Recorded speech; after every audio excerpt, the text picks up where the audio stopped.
Just did a special edition of the online dinner party, or maybe I'll call it a special edition of the radio show, depending on which one of the titles I want to go with. But it was involving Tim Percio, and I'm sure that it will be an issue that definitely Nick Palveda and others will be interested in, and they might even touch on it on the debate this evening. But Tim Percio is on the board, a young gentleman. I think he's either a millennial or Gen Z with ARM, and ARM is providing things like mobile showers and other things for those that are in the homeless population. So that's why we arranged to do a special edition earlier today. And he was talking about what they're doing, because they have barbers, they have showers, they have laundry mats, and they have a number of those things in the New York, New Jersey area, but they're trying to expand it to other parts of the world as well. So I'm going to bring in Nick. I know that Rick's with us as well. Rick was telling me that New York is number one and California is number two in terms of the homelessness issue and everything. But like I said, it was a fascinating conversation to have with Tim Percio, and definitely we did it for about an hour, hour and a half, and all along those lines. And I know we'll run it several times, but he is also a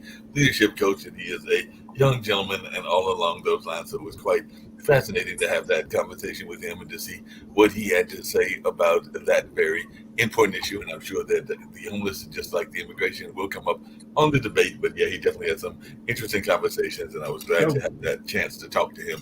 And New York City has 88,000 homeless. They do a census. They send people out to count.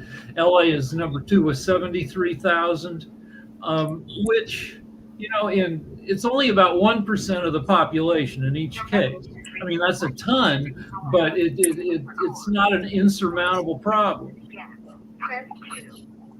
Yeah. It may not be an insurmountable problem, but see, it's a problem when the politicians do not address it. And this is a government function as far as I'm concerned.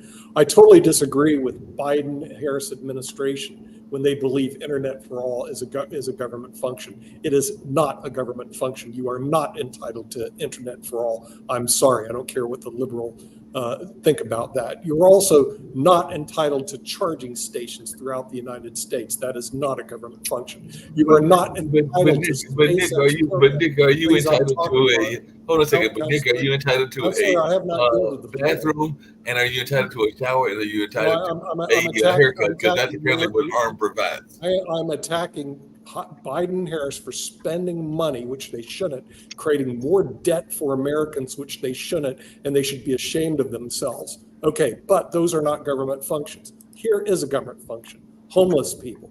Yes, they do need to build housing for homeless people. It's cruel and unusual punishment to have people that are sitting on the streets with no roof over their head and no food or shelter. That is a government function. If they did that and they stayed in their lane, and even if we did create debt, I would agree to that. But to spend money on Internet for All, forget it. And the PPP loans, forget it. And so what happens is this big inflation that we've seen, and the homelessness was created by our government, which believes that they can cure all problems when they don't even identify the proper problem and try to correct it. So there is a possibility Elon Musk, if Trump gets elected, could actually make a difference in having an efficiency thing. But one thing we do know is the current administration is a complete failure. Unfortunately, the other option doesn't seem very well also as well. So I'll be moving to Spain. You'll be in Spain. Comments. Hey, what am I supposed to say? I know what Sasha's got to say about this. You didn't give me options. Everything. Hey, Sasha, the other thing I was going to tell you is that earlier today, before I did my special show and everything, I went out because, as y'all know, I eat out way too much and everything. So I went out to the local or one of the local stores instead of a restaurant and everything. And I ran into a gentleman who is literally in the apartment over from me and everything and behind me, because these apartments have both a front and a back unit. And the reason I bring him up is because he is named, I think it was Alex or something like that, but he's from that country that you can't stand. So like I said, he was fixing his car, and I think he's just graduated from Duke, and he's trying to find some job. Maybe he'll go back to Russia, maybe he'll join the army, but he is a Russian, because that's what I asked him. I picked up an accent, and I figured it was something similar to your accent, so I asked him where Mr. Alex was from, and he was from Russia. So maybe I'll try to get him to come on your show and everything, so I know you're Ukrainian, you have that Ukraine, Russia, China show. But I just wanted to let you know that literally I bumped into a Russian gentleman who was trying to fix his car after having graduated from Duke and everything. So maybe I'll see what he thinks of Mr. Putin and all along those lines. But I just wanted to share that with you, because literally that's what happened literally about an hour and a half ago. What can I say? Not every Russian is entitled to be on my show, that's for sure. And also, let's face it, as you know, Sasha, not every Russian is in favor of Putin. Look at Navalny. He was Russian. He didn't like Putin. Look at all the chess players that come over here. They didn't like Russia at all because of that. It's really a very sad thing to see a person like Putin who can dupe a country. This shows how bad it is. I mean, he can dupe a whole country that he's a great and wonderful leader. And Putin is not a great and wonderful leader. A great and wonderful leader would have never invaded Ukraine, never just slaughtered innocent people, and never behaved like the way he has behaved. And ultimately, the world will figure that out. And ultimately, the thing is, he's going to be held accountable for his actions. In this case, what he's doing in the Ukraine. What, to make Russia great again? You know, first of all, as you know, Sasha, Russia's never been great. At best, it's been a third world country operating with nuclear weapons. And so he needs to really work on his country. And I have to applaud Xi Jinping. At least he built his country up, as opposed to Putin, who's really tearing his country apart as he sits. Someday, hopefully, the Russian people will recognize him and get rid of this guy who's a fraud. But Nick, to that point, I did not get a chance to ask Mr. Alex. Maybe I'll see him again, because like I said, he was literally doing something with his windshield transmission and everything along those lines. So maybe I'll find out if he is pro-Putin or anti-Putin. I do know he was going to school, I think, in engineering, and he is trying to find a job, because he was looking at a job in AI. Yeah. And I know that Rick often kind of talks about AI, so I don't think he's rushing to get back to Russia, and I could be wrong. Right. So maybe he's trying to find a job here in the along those lines. But my question to both of you, hold on a second, that's where I was going. My question to both of you is literally in a few hours, because I know on the Urban Sentinel, me and Mr. Reginald will be talking about it, but what are we expecting from the debate? Because the debate is going to be happening in literally less than 4 hours. It's going to be at 9 o'clock, and it's 5:07 right now and everything. So what are we expecting from this debate? Do we think that Kamala's going to get in trouble with the word salad? Do we think Putin's going to, I said Putin. Do we think that Trump is going to be full of lies? Do we think that it's going to make any difference one way or the other? So what are we thinking is going to be the results of this debate, and will it move the needle one way or the other? I think it will move the needle, because the thing is, this will give Kamala Harris the first time to be introduced to the American public. And this is really going to be the Kamala Harris show, because people know what Freudian slip, Trump, is all about. We know that he misrepresents. He's full of misrepresentation. He lies. He deceits. He made some arrogant statement. I'm never wrong. Are you kidding me? How many of those bankruptcies were right for you, Donald? Okay. So the thing is, he's arrogant. If you want to look at a flawed person, okay, a person who's really just a piece of trash, or we used to call them rich lowlives when I lived in Palm Beach County, which I did. That's Donald Trump. Unfortunately, he is the nominee of the Republican Party. Which is unfortunate, because there are many people that still follow this idiot, okay? And they're so stupid, they don't realize that what they should do, like I did, is drop your membership from the Republican Party. Please don't be a sheep. Please don't be a pig. Be an independent. And independent people have a lot of power, because then they can look through their eyes of what the truth is, and this man certainly doesn't tell the truth. Now we look at Kamala Harris. What's her problem? Her policies. Her policies are horrible. The person's great, but the policies are horrible. And this is the only reason Trump is in the game. The Democratic policies are what? Tax, spend. No, wait, don't tax and just keep spending and accumulating debts to the point where we're spending $1 trillion a year on interest on the debt. They're clueless, absolutely clueless, and they're called the Democratic Party. So people who are members of the Democratic Party should also do something. they should resign from the Democratic Party like I did, because it certainly is not a party of solutions. They're a party of problems at all, which leaves you no candidates except third-party candidates, which have no voice in the United States of America that claims to be the world's largest democracy. And they're not even a democracy, they're the republic, and they're not even a republic, they're a joke.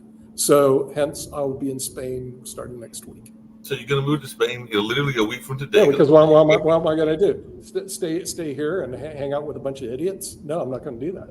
You know, that's for somebody else, Mark. That's Mika, not for me. are there homeless people in Barcelona? Yes, there are. There's about 5,000 homeless people in Barcelona. Homeless is not a universally solved problem. Barcelona does have its instance of homeless, but if we look at gun crime, 50 a year people die of gun crime, where in the United States it's over 20,000. So you're looking at crime in general. You look at healthcare. Spain is number one in the world. The United States doesn't even make the top 25, yet we spend 20% of our GDP. If somebody would ever take time and look at the metrics of this country vis-a-vis other countries, you can see where a lot of improvement is going to be made. But that's not going to be the debate tonight. Tonight's debate will be all a beauty contest. It's going to be a show. Donald's going to try to show how beautiful he is and use his middle school magic wand of a mouth. And I think Kamala is going to try to take the high road and try to actually talk about the issues. But remember, she's not, she's new at this game. In other words, we haven't seen her on a national stage yet. So I think it's going to be interesting. I don't like it starting at 9 o'clock. Now, Sasha, you made a great move years ago on the chessboard. You moved to Canada, which is unbelievable why you would do that as opposed to the United States of America.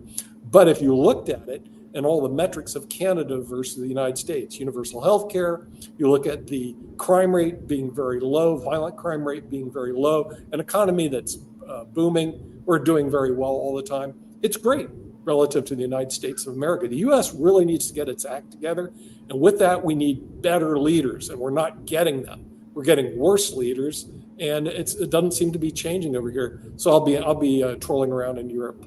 Hey, just a quick question for both of you, because I was going to bring it up on the news show, but I'll bring it up now and everything because it does play into it. Because we say women are an important voting bloc and everything. What do we think? Because some people are saying that she did it because she can't do the IVF procedure, which is definitely something that is out there. When celebrities decide to make their status known and everything, because some people are probably glad about Selena Gomez and the fact that she let the world know that she can't have babies and everything. And even when I was talking to Shaquille after the show earlier today, he was thinking that maybe she'll use this as a counter cat lady argument and everything, because now apparently she's one of those cat ladies and everything. So what do we think when celebrities decide to use their status to talk about their life and what's going on with their life and everything along those lines? Well, with Selena Gomez, that's obviously also under current technology that you can't have kids. So she's just, recognizing that not everybody's going to be able to have children, in spite of J.D. Vance's incredibly stupid statement, everybody should have kids, when that's just not realistic for everybody.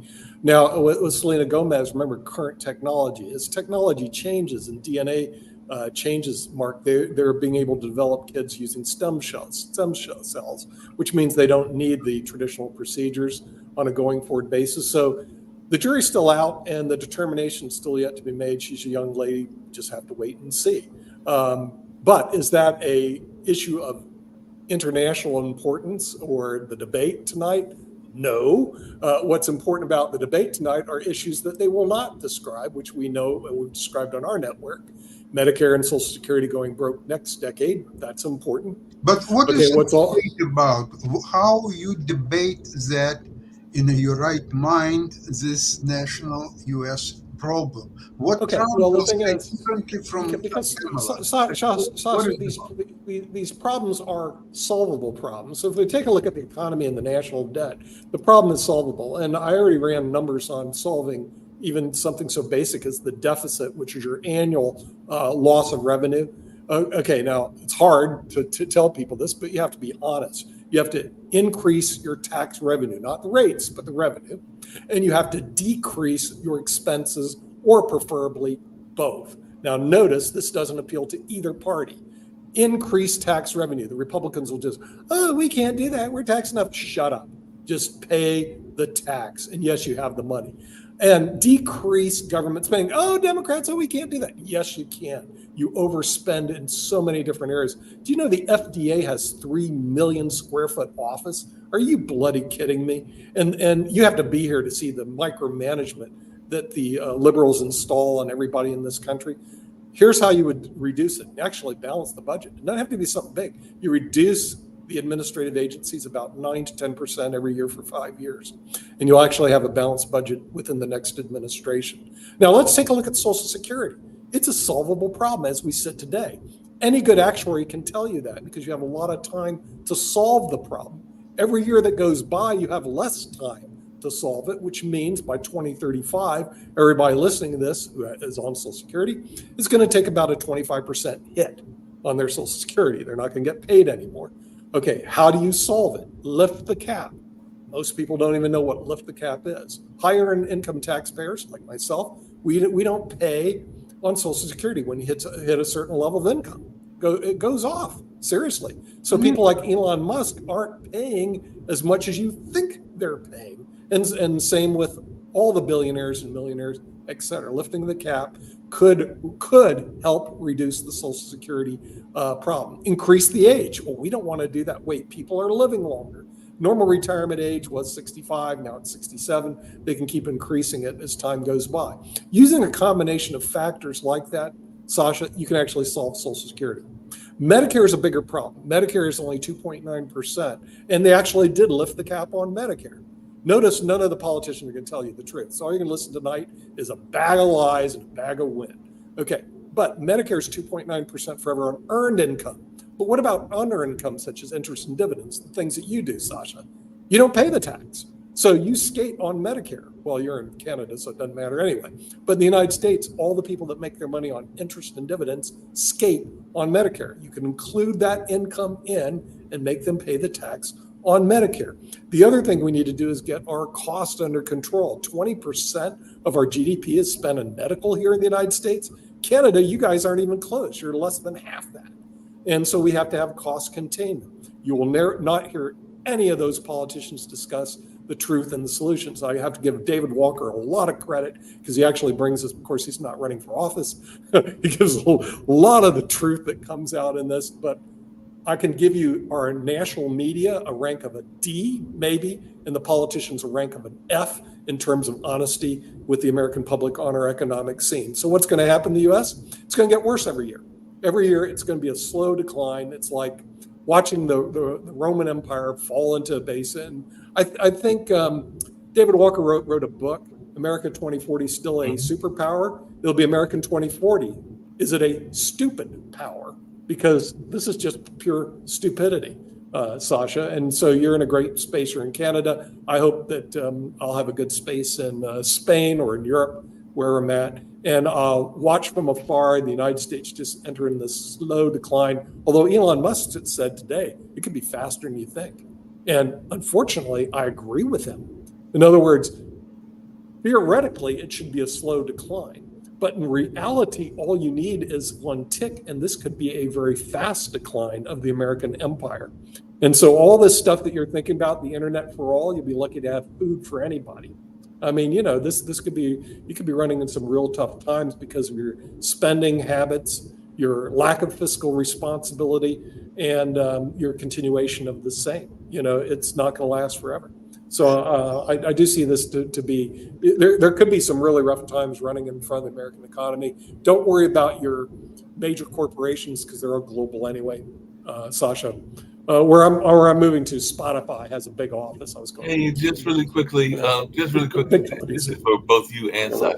I was trying to find the article, but I can't find it right now and everything. But there was a group of about 300 ministers of various denominations that basically, because I know one of the principles that we talk about in the United States is this notion of separation of church and state. And there were about 300 ministers of various backgrounds that earlier today basically said that they would like church leaders to get out of the business of politics and to definitely do more of that soul saving and to definitely do more of the whole notion of maybe not doing as much of the political divide, because they found that a lot of political divide is happening even in the church institutions and all along those lines. So like I said, I'm trying to find the article to share it, but that's kind of a paraphrase of what he said. And there was like in Latin leader, and there were some other leaders, but I know it was like 300 ministers that signed this oath that felt that the churches need to get out of the business of politics, for lack of a better term. So if you're a Mormon, I don't know Sasha's faith. No.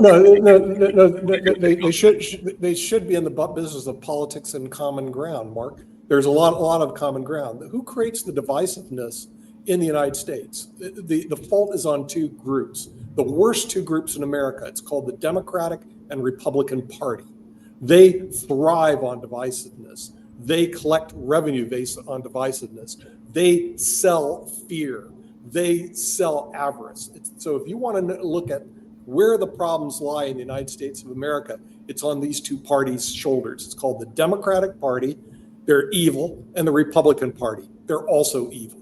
And the reason why they do it is they sell fear so they can get money to their pocketbooks. They're not problem solvers, either one. And so I encourage anybody who still lives in the United States to drop their party affiliation and please become independent. Please think for yourself, and please become a problem solver. And again, applauding David Walker, he had the unity program. In other words, he wanted no labels. In other words, wanted to get rid of them. I'm right with him, because the thing is, I get calls from both my former parties, the Republican Party, oh, they're Democrats can do all this. And the Republican Party is saying, oh, and the Democrat Party, oh, the Republicans do that. What are they doing? They're selling fear. They're selling fear so that they can get money. They're not selling solutions. So what we're going to witness tonight is two of the worst things that ever invaded our political sphere. It's the Democratic and Republican Party, and they're backed by media. And the media needs to get a grip and start not showing that. Now, David Walker does plan to show the third party candidates. We'll have to go take a look and see what they have to say. That'd be very interesting. We may even put it on the Pod TV network. But the thing is, people have to learn to be independent and think for themselves. Can you imagine? Sasha, when you're in the Soviet Union, there was one party, the Communist Party. Oh, you got to be a member of the Communist Party. You got to be a member of the CCP, baby. Communist, and no other choice. U.S. isn't much better. Democrat, Republican, Democrat, Republican, Democrat, Republican, and nothing else. And just like I know as good chess players, that is absolutely not true. You don't need to be a member of any of these stupid parties, but the media thrives off it because they get revenue for selling the fear. How they sell the fear, go look, Mark, look at all the political ads. They need to sell the fear too. None of them are trying to sell solutions. They're all trying to sell fear. None of them are saying, okay, this is a problem. Let's figure out how to solve it. No, it's all about fear. And what you're going to see tonight is just fear-based from two of the worst groups in America. Now, what are good groups in America? I think NVIDIA is a good group, Sasha. I mean, there's a lot of companies that are doing a lot of good in the United States. NVIDIA is one of them. Some of the other major companies that we have in the United States are helping out a lot. So we have a lot of good corporations that are very well managed here, and they're international, they're global. You have a good population, a good workforce. So you have a lot of good things going on, but in our political scene, it is really, really poor. It's not going to happen. Move to Canada. By the way, I would move to Canada if it's too cold, too expensive. I'm not sure which one. Why in Canada very low crime rate? Because of the climate, Canada doesn't attract a lot of criminals, and they refuse for the same money to work in such a cold environment. Yeah. Well, here's the good news about Canada: is global warming, which is true, keeps taking effect. How was your winter in Toronto this year? Oh, it's much warmer each year. Yeah, no kidding. It wasn't so bad. So it's warm here as well. By the way, Nick, but it makes Canada more attractive. Nick, I did find what I was looking for. So it was 300 pastors and evangelical leaders that released a public declaration challenging Christians to turn from false prophets and ideology of political power in advance of Tuesday's presidential debate. The statement, titled Our Confession of Evangelical Conviction, affirmed 7 core beliefs framed to reject evangelical as a political kind of force and everything as a rather than theological label. So according to the press release, the statement marks the largest and most unified evangelical effort in decades, bridging denominational and theological differences. So it sounds like they're going for what you're saying. They want more of their congregation to actually be independent thinking. Independent, yeah, right. No, it's good to see that movement. I've seen some movement in the evangelical realm that moves right like a crazy group. But it's good to see that the vast majority of them are saying we're not going to buy into the crazies of the right or the left. We're going to buy into being a good stewards, which is what they need to be for their congregation and for their people. And so hopefully Mark will see that going forward. One of the people from your neck of the woods, Gabriel Salguero, who's the person I was trying to remember. He's the president of the National Latino Evangelical Coalition and a pastor in Orlando, Florida, commented on how current politics has affected the pulpit. We've seen church splits. We've seen pastors afraid to declare the truth of the Sermon of the Mount because it may be seen as too polarizing or political. So that's that whole notion of the separation of church and state. They're afraid to talk about what the Bible says is a fact because they're afraid that it might be seen as polarizing because other people might disagree with it and all along those lines. But like I said, it sounds like they are trying to push people to reject fearful politics and to try to be a little bit more independent to your point. And I think that's good. I'm glad, Mark, that they're making movements in the right direction. I wish our political leaders would make that movement in the right direction. I just don't see that happening anytime in the near future. And yes, Canada was a place which you got to get rid of the fact it's cold there anymore because global warming makes Canada a very attractive place. I was living very close to the border in Bellingham, Washington, and going into Vancouver. So Canada is one of the top countries in the world. But as the United States declines, who's going to be the world leader? Unfortunately, it's going to be China. China will be taking over the position of the world leadership in the next decade. The United States will slip to number 2 or 3, and it's just the way it is. And all the metrics say that. And with this infighting that's going on, all it's going to do is exasperate the time that takes place. And Europe, if Europe being unified, could actually be a very challenging force, but unfortunately, as you see through Brexit, they already lost, the United Kingdom, which was very strange. And so we'll have to just see where Europe goes. But it's like I said, it's kind of a sad time to witness the demise of the American empire, based on the fact that you have 2 political parties that sell fear, not solutions, and the American public that buys fear, not solutions, and the media that's helps sells fear and not solutions, when all the problems we're discussing, including these 88,000 homeless people, that's a solvable problem, Mark. In other words, we don't need to have homeless people in the United States of America. That's for sure. So anyway, I've done enough talking. So I wanted to ask Sash a question that I was going to ask him earlier. I was going to ask him on the World Edition show, but I didn't get a chance to, and I didn't catch enough just because of other obligations of the Ukraine-Russia show. So you may have asked it during the show, but what is your take on, speaking of politics and world politics, your take on Ukraine taking the fight to Russia? Because it seems like they have attacked Moscow. And I know many times ago you said that you actually thought that they were going to do this months ago and everything. So I just wanted your take, because I did hear that there were some drones that literally flew right into the heart of Russia, which is Moscow. So I just wanted your take on that. Well, they could have done it much earlier for sure, but maybe they were not ready. However, they feel that they are ready now. First of all, Ukrainians now have their own long-range ballistic missiles. So I'm not sure how many of those missiles they already have, but the longer we are looking ahead, the more missiles they will have. Now, there is a memorandum is getting ready, headed by UK, but it will be joined by other NATO members. For if Russia will continue to bombard the Ukrainian cities, killing civilians, wrecking infrastructure of Ukraine, the NATO countries will remove any restrictions of using their arsenal to hit targets inside of Russia.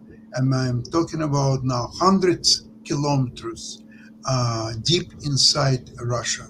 And that would, it's already sort of started, but now Ukrainians using mostly drones, which they attacked some Moscow region.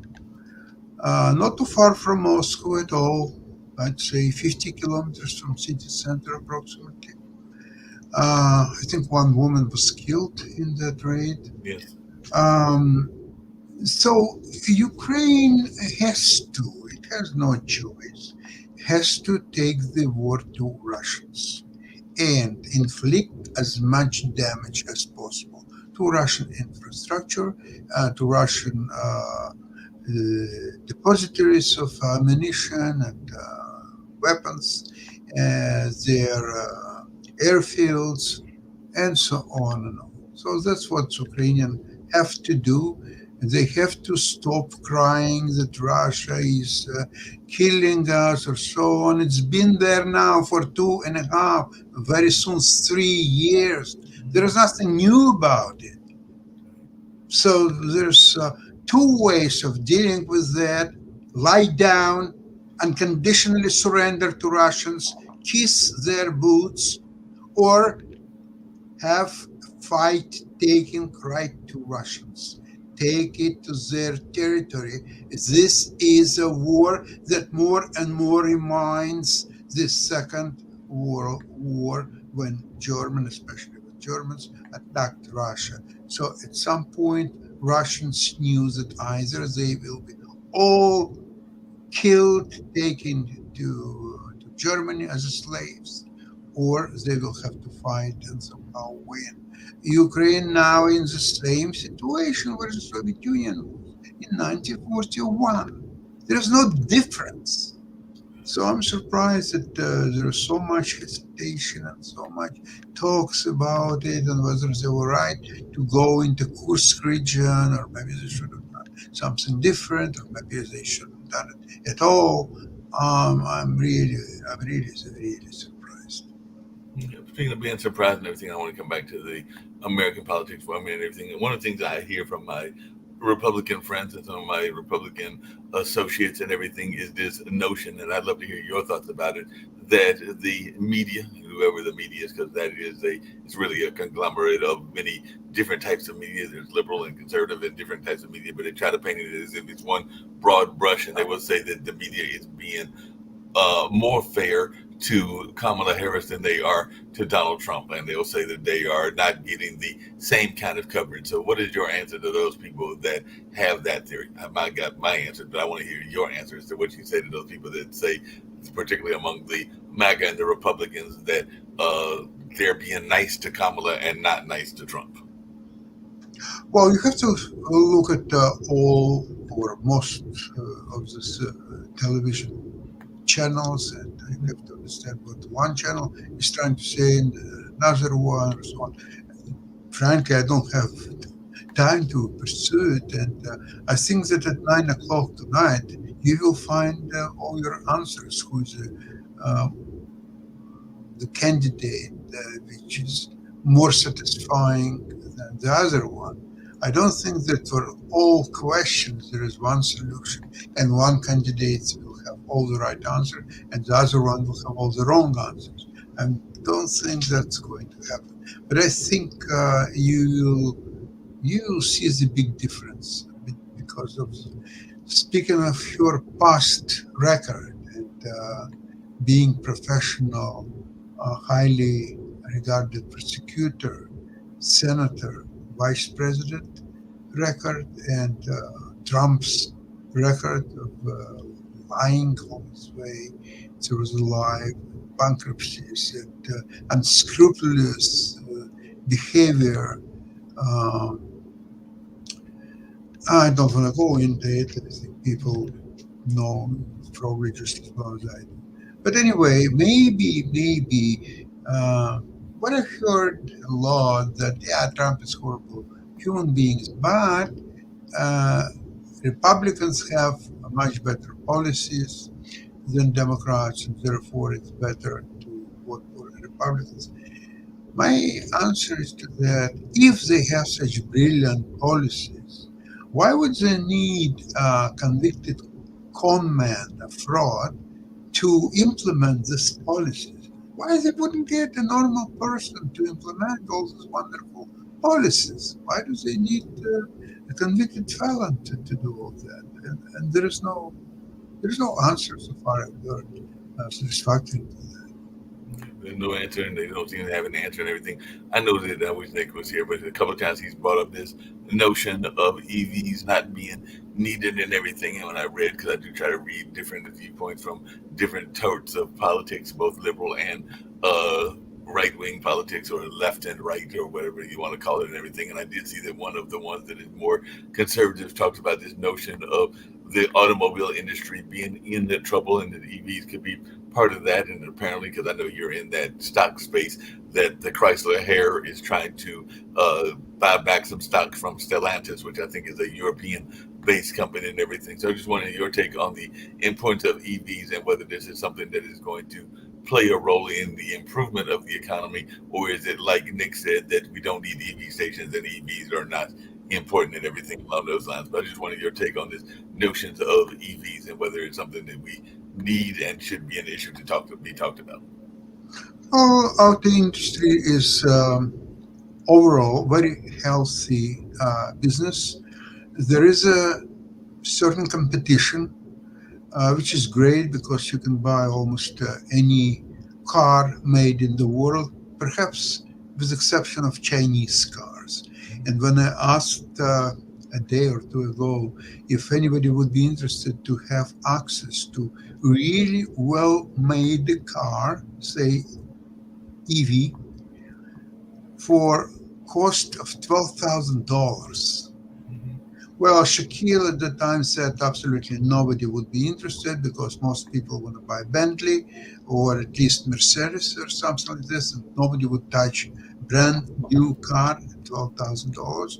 If that's the case, I rest my case. And if a lot of people would be interested in buying that car, it's very simple how to achieve it. Remove all the tariffs and let Chinese sell their cars. They're now well made. They have very, very well designed electric vehicles, which can now travel 500-600 kilometers on one tank. So there would be a great competition to Elon Musk. So Elon Musk will have to improve his cars and for sure make them cheaper than Chinese. So that way, competition would help American people. Instead, what I heard, Trump wants to have new barriers for specifically Chinese manufacturers, new tariffs, and that will make less competition. And people will pay more money for, so to speak, less car. At least that's my thought, Rick. What do you think? I think, well, let's talk. I mean, everything's highly politicized. One thing going on in the U.S. is the MAGA people are saying that the infrastructure bill allocated $7 billion, which really isn't that much. That's $21 for every American to build, I don't know, 70,000 charging stations or some big amount of charging stations. But the MAGAs are saying, well, the money was allocated and only 7 have been built. This is a really stupid talking point because the money was allocated less than 3 years ago. And I've watched, it takes forever. They need to change the licensing, but it takes forever to get one of those things built. And yeah, nearly 3 years later, only 7 have been completed, I guess. But that doesn't mean, eventually tens of thousands will be completed. But this stupid MAGA talking point, I watch them build charging stations. It takes a while. Rick, could I suggest something? If you would allow Chinese electric cars being sold in US, you can actually give Chinese license to build the charging stations, and they will do it in a couple of years. All United States will be done with charging stations at no cost to U.S. taxpayers. Yeah, but like the Republicans would never allow that. That would be China's taking over America. But so that's issue one. We're still waiting on the charging stations, but we can wait because in some states, they only have like half a dozen electric cars on the road. California has quite a few, but they're like, South Dakota, I don't know, 6 cars. Another issue is the cost to the environment. So they're cleaner in terms of fuel consumption. They're dirty in terms of the rare elements that need to be mined. So we're going to need to change the model of car consumption. You can't just throw away an electric vehicle when it gets old. You have to recycle the whole freaking thing, because otherwise, the cost of mining the stuff in it, you've wasted that. Rick, you're aware probably that China is by far the largest producer of the rare metals and rare substances in the world. It makes sense. And so again, like, the demagogues in the U.S. will be like, any move we make, and I'm in favor of not letting China win, or at least putting off China's victory for as long as possible. I don't want China to become the number one industrial technological country in the world. The question for both of you, and I don't know the answer, because I'm gonna say that I don't know the answer and everything. We are very much in the U.S. I would argue Canada too, even though I've not been to Canada and everything. A gas-centered economy. I mean, there's the whole notion of the drive-in movies way back when and everything, but we're definitely gas-centered and everything. So how do we transition from total gas independence? Because you can't go, I don't care whether you're in Durham or Ottawa, Canada, or Toronto, or wherever you are, without practically tripping over a gas station and everything. So how do we get rid of all these gas stations and replace them with EVs and everything? Because I think that's part of the problem, is that the gas industry, meaning the gas industry is not, they're not nice guys. Right. They've known about climate change for 50 years, and they tried to cover it up as hard as they could. But the government has a role to play with regulation, but I think, and I got to defer to Sasha, that market forces are more important in changing behavior. And like, if climate change makes life sufficiently shitty, there will be money in coming up with solutions, including ways to reduce the cost of other forms of energy. So to reduce the impact of oil. Sasha, is it possible? Well, I think that it's a gradual process. It's not going to happen overnight. But again, the electric vehicles, in my opinion, they're much more efficient. They're easier to operate, cheaper to operate, for sure. And I remember a couple of years ago when the gas prices went up to $4.50 per gallon, and everybody was crying, even on this programs on TV. Oh, the gas is $4.50. Oh, it's horrible. It's terrible. A lot of people were crying about that. So, okay, the prices now went down. Thank God. But if Americans would have access to this cars supplied by Chinese, doesn't have to be Chinese. I mean, if any other country will produce equipped, efficient cars, electric cars, so it could be Malaysia, it could be maybe Argentina, maybe who knows what. But if there would be access, I think American people would greatly benefit from it. I'm talking more about Chinese cars, because China, you can actually get them to build the vast charging stations at no cost to Americans. And that could be really beneficial. Now, in order that China will take over the United States, I remember time, it was in the 80s, when Japan purchased Rockefeller Center in New York. And everybody was crying, oh, you're selling United States. Now Japan will own everything, and so on and on and on. What's happened a few years later? Japan sold back Rockefeller Center by losing billions of dollars on it. So if you allow China pay and build these electric stations with no cost for Americans, how bad it could be? What are going to take over? Tell me. So there's a trend that'll help. Two trends. Right.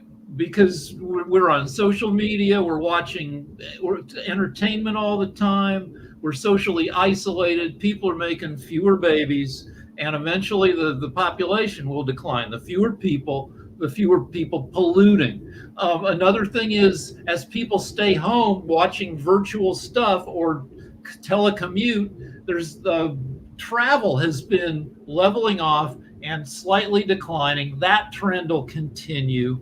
So that reduces energy consumption. But there's a trend that works against that, and that's AI, which is so crazy.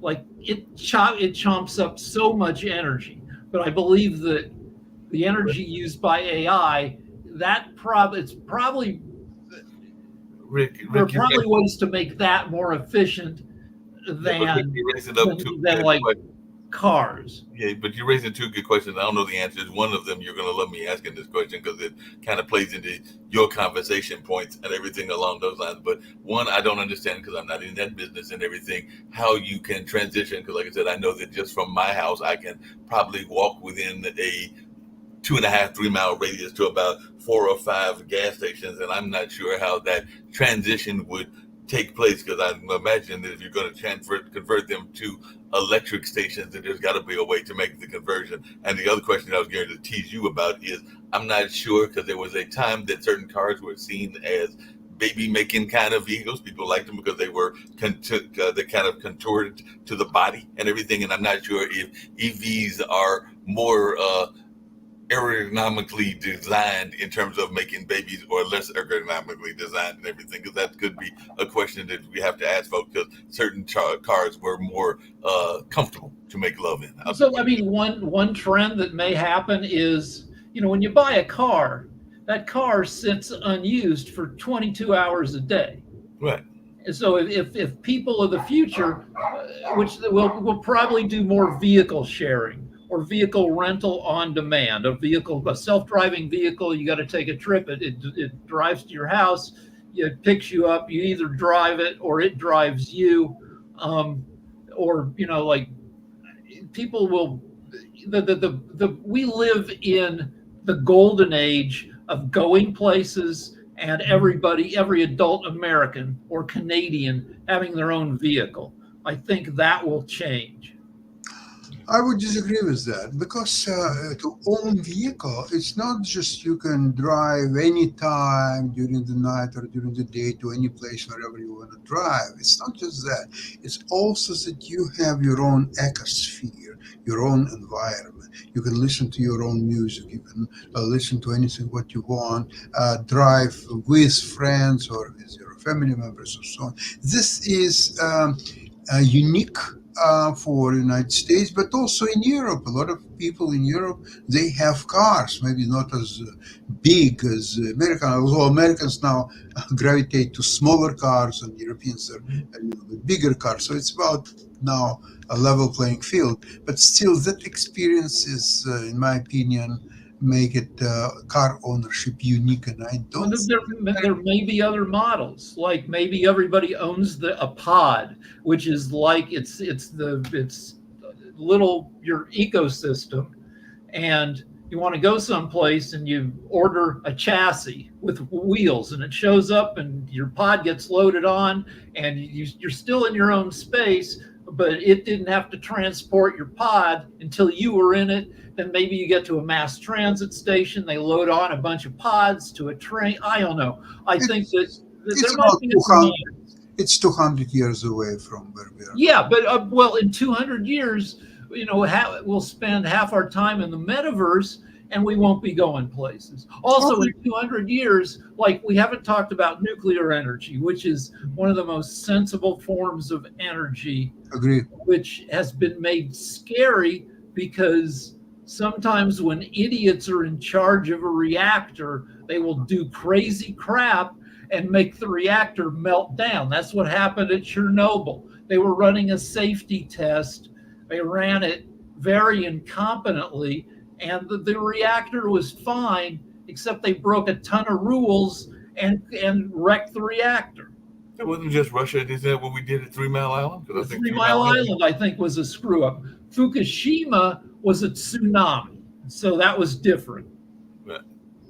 Yeah, they both had issues and everything, and I'm sure that fracking and nuclear power may come up in the debate today and everything, because it does seem like they are both trying to create a energy policy and all along those lines. I know that even here in North Carolina, we've got Sharon Harris, and it's had some issues in the past because it is a nuclear power plant that isn't that far from urban areas. As a matter of fact, not that far from the capital city of Raleigh and everything, if I'm remembering correctly, and all along those lines. But I was just wondering, because a lot of people, as you just said, Rick, are afraid of having nuclear power, because a lot of times, whether it's nuclear power or it's any kind of, as you know, Sasha, waste of any sort, people like have that Well, there's a form of nuclear power we haven't. Backyard attitude. Same thing with prisons. They've got that not in my backyard attitude. There's a form of nuclear power, if we ever solve it, which is fusion, which is turning hydrogen into helium and releasing it. That is almost totally safe.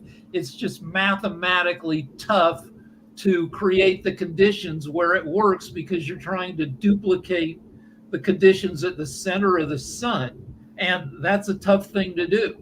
Well, it was solved many years ago through a thermonuclear bomb, Right. but you cannot figure out how to overpower the spontaneous of thermonuclear reaction and make it sort of to regulate it. So far, there is no way that it could be solved anytime soon. Yeah. Hey, And you mentioned fracking, and every kind of like energy makes sense in certain kinds. Like some fracking is fine, and then some fracking is crazy. It's crazy to do fracking next to a water table that will be contaminated, that's used by hundreds of people or thousands of people. I keep telling this story. When I was a kid, they did nuclear fracking in Colorado. They drilled a hole a mile deep, and they set off a nuclear bomb to break up the rock and free the natural gas. It actually worked, but it freaked out people too much. So that's very true and everything. Hey, Sasha, just real quick, we only got about another 8 minutes to go and everything.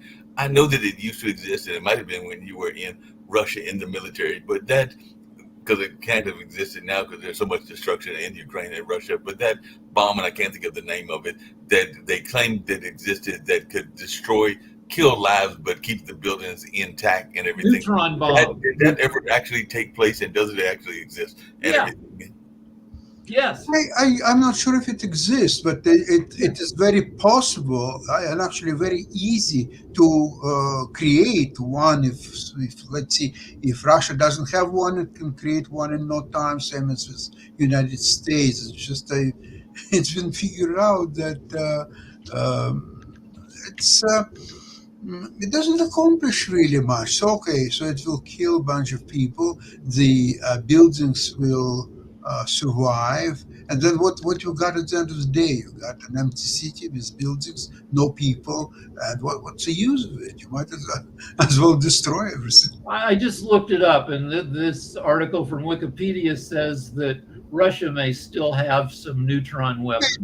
Maybe, yeah, but they're quite useless.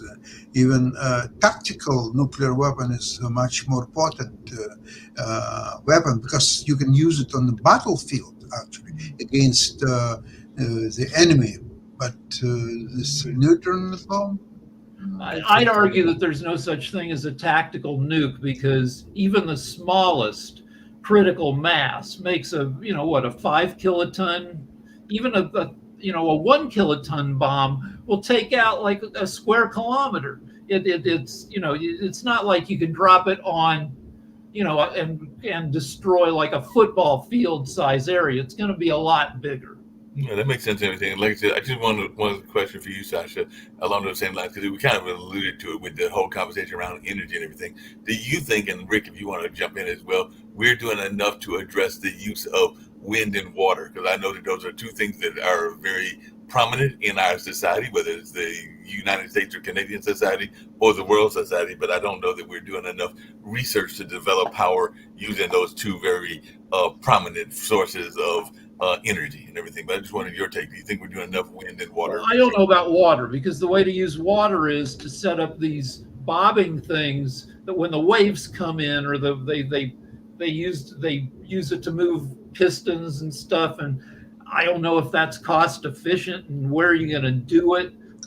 Is it consistent enough? Or wave patterns consistent? I don't know. Wind, we were in the habit of building these windmills that have blades that are as long as a football field, super expensive, and they wear out. And I don't know, like Trump likes to say that they kill a bunch of birds, and they probably do kill, but buildings kill 1 billion birds a year. But you put up a skyscraper, birds fly into it. So I don't know if wind power kills more. Also, cats kill 1 billion birds a year. A lot of things kill birds. Yeah, cats kill birds, and like I said, that cultural center that y'all sometimes see me recording from and everything has 2 glass doors that are the primary entrance doors, and I can tell you that at least 10 times a year I see, as you just put it, idiotic birds that saw glass but didn't know that they were going to commit homicidal murder because they didn't know that they wasn't going to get them all. If you want to solve that, you come up with gene technology that makes birds just a little smarter, right, which would create even bigger problems, because who knows what smart birds would get up to. Exactly. Well, regarding to wind power, a few years ago I was in Denmark, and right in the city of Copenhagen, they have a lot, and they're actually going all the way to the sea, and they have this wind power generating stations, and some other countries are doing very well with solar panel stations, and actually even the United States, at least southern states, they're getting a lot of solar generating energy stations. And so this is, I think it depends on the country, depends on geography, depends on this environment, what they have. You cannot say that one thing is better than the other. As the water is concerned, there is a huge Niagara Falls power station, because they have water in incredible abundance. It's going, and the turbines are being revived and so on. So you have, but how many Niagara waterfalls do you have? Many of those and everything. According to people who think a lot about the future, and this is 100 years from now, one of the most efficient ways to get more energy is to put up satellites that reflect more sun rays to where you need the energy. Yeah, that makes sense. But and that could be really cost effective, because if it's all robots mining asteroids in space, which they use for the raw materials, then eventually you get a self-sustaining program where you're not sending a bunch of stuff up from Earth into space. But again, that's 150 years from now. Yeah, last question, and this is for all three of us and everything, and I'll actually tell you what I think. I think we're probably all going to agree, but I've been proven wrong before and everything, because if Shakir was here, we would not all agree and everything. But the debate literally is now almost less than a little bit more than 3 hours from now. Who do we think is going to win? I personally think that it is Kamala's to lose, unless she does something really idiotic. I think that she's going to win, but I'd love to hear y'all's thoughts as to who's going to win this debate. Well, I thought Biden would win the first one, and my wife tells me I was so upset during that I was hitting myself like a maniac. So I mean, I'm optimistic, but that guy is a freaking lunatic, and the bar is set lower for him. He set the bar low by being a lunatic for 8 years, and I don't know. So we got I'm looking forward to the debate, and I think she will make him really a piece of something. So I think we've got 2 Kamalas and 1 you don't know. Well, like Hillary won. Trump lost every single debate he was in until Biden, but he still got elected in 2016. Hillary mopped the floor with him. He looked like dumb and creepy and gross, but he still got enough votes to, be president. But now he's 8 years older than he was debating. Yeah, I mean, so its part. We're hoping there will be a bunch of moments that show how, ill-equipped he is mentally for the job. Yeah. We'll find out in about, like I said, about 3 hours. I know I'll be watching. I know I don't see his TV on right now, but usually Sasha's got his TV on, but I'm sure that TV will be on in about 3 hours, and I'm sure that Rick will be positioned somewhere near Yeah, like my wife may have to turn it off if I'm starting to hit myself again. Well, like I told you at the beginning, I can tell you where I will not be, and I joked about it at the beginning of this show, and I've joked about it on the other special that I did earlier. Durham has a place called the Urban Axe, which is an axe throwing bar. So I'm not going to a watch party, and I'm definitely not going to a watch party that features axes and beer. So, Sasha, you don't have to worry about me being at that particular bar, because that sounds like that could be a very dangerous combination. So I'll probably be watching the comfort of this apartment that y'all are seeing me in right now. And on that note, we're going to get on out of here. I appreciate both of you. Okay, good luck. Bye-bye. Bye.